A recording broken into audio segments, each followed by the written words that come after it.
Hello everyone, আমি অনির্বাণ। আমাদের চ্যানেলে আপনাদের সকলকে স্বাগত। এই ভিডিওতে আমি কথা বলতে চলেছি ম্যাড অফ ফিল্মসের আপকামিং ছবি ভুল চুক মাফ এই সিনেমাটার অফিসিয়াল টিজার নিয়ে। তো চলুন ভিডিওটি শুরু করা যাক।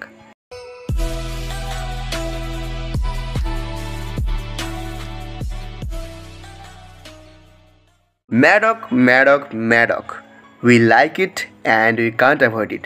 মানে ভাবুন 14ই ফেব্রুয়ারি ম্যাডক ফিল্মসের একটা ছবি রিলিজ হলো, সেটা এখন বক্স অফিসে ভালো বিজনেস করছে, ভালো রিভিউ পাচ্ছে, এবং আজকেই ম্যাডক ফিল্মস তাদের আপকামিং ছবির একটা টিজারও নিয়ে চলে এলো। মানে কত দূর প্ল্যান করা আছে। এবার এই সিনেমাটা ভুল চুক মাফ ডিরেক্ট করছেন এবং লিখেছেন করণ শর্মা। আর এই ছবিতে মুখ্য চরিত্র রয়েছেন রাজকুমার রাও এবং ওয়ামিকা গাব্বি। তো ওয়ামিকা গাব্বির তো পপুলারিটি বেবিজন থেকে বেড়েছে, এবং রাজকুমার রাও যে কোনো কমেডি ফিল্মের জন্য তিনি আর কি প্রথম চয়েস থাকেন প্রত্যেকটা ডিরেক্টরের।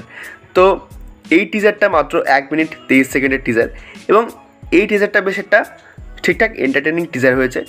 এবার ছবির যে গল্পটা, যে এই রাজকুমার রাওয়ের ক্যারেক্টারের বিয়ে হতে চলেছে ওয়ামিকা গাব্বির ক্যারেক্টারের সাথে, এবং 30 তারিখে তাদের বিয়ে, 29 তারিখে গায়ে হলুদ হচ্ছে, এবং কোনো একটা কারণে এই 29 তারিখটা অর্থাৎ এই গায়ে হলুদ দিনটা বারবার রিপিট হচ্ছে, এবং এইটাই হচ্ছে সিনেমার গল্প।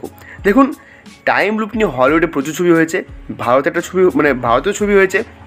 আমি এর আগে মানাডো ছবিটার রিভিউ আমাদের চ্যানেলে করেছি, আপনারা গিয়ে দেখতে পারেন, সেটাও টাইম লুপ নিয়ে। তো এই ছবিটা টাইম লুপের গল্প রয়েছে, প্লাস এখানে কিন্তু কমেডিটাও খুব জোর থাকবে। মানে ম্যাডকের কমেডি বরাবরই ভালো হয়, এবং এখানেও ওই শেষে একটা ডায়লগ আছে যে রাজকুমার রাও এই যে দিন রিপিট হয়ে যাচ্ছে সেটা ওয়ামিকা গাব্বিকে জানাচ্ছে। তো ওয়ামিকা গাব্বি বলছে, আমি মেহেন্দি ছেড়ে এলাম এই কথা শোনার জন্য। তখন রাজকুমার রাও বলছে যে তুমি তো টাট্টি অর্ধেক করে ছেড়ে আসোনি। মানে সত্যি এই ডায়লগগুলো আমি আশা করি খুব ভালো হবে। এবং ম্যাডক ফিল্মস যেরকম লাইন আপ করে রেখেছে, মানে আমরা তো শুধু আর কি যে সুপার ন্যাচারাল মানে যেটা ম্যাডকের হরর কমেডি ইউনিভার্স হয়েছে ওইটুকুরই খবর জানতাম, বাট তারা যে তলে তলে এত কিছু করে এগিয়ে যাচ্ছে, এটা কিন্তু দেখতে বেশ ভালো লাগছে।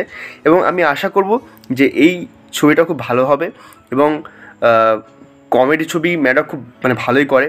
আর সেখানে যদি রাজকুমার রাও থাকে তাহলে সেটা বোনাস, এবং ওয়ামিকা গাব্বি তার একটা কমেডি ছবিতে তিনি কেমন অ্যাক্টিং করবে সেটাও দেখার। আর এই ছবির মিউজিক দিচ্ছেন তানিস্ক বাগচি, তো মিউজিকও আমি আশা করবো যে ভালোই হবে, হতাশ করবো না। তো এই ছিল আমার টিজার রিভিউ। ভিডিওটি ভালো লাগলে লাইক করুন, কমেন্ট করুন, আর প্লিজ প্লিজ প্লিজ সাবস্ক্রাইব করুন। ধন্যবাদ।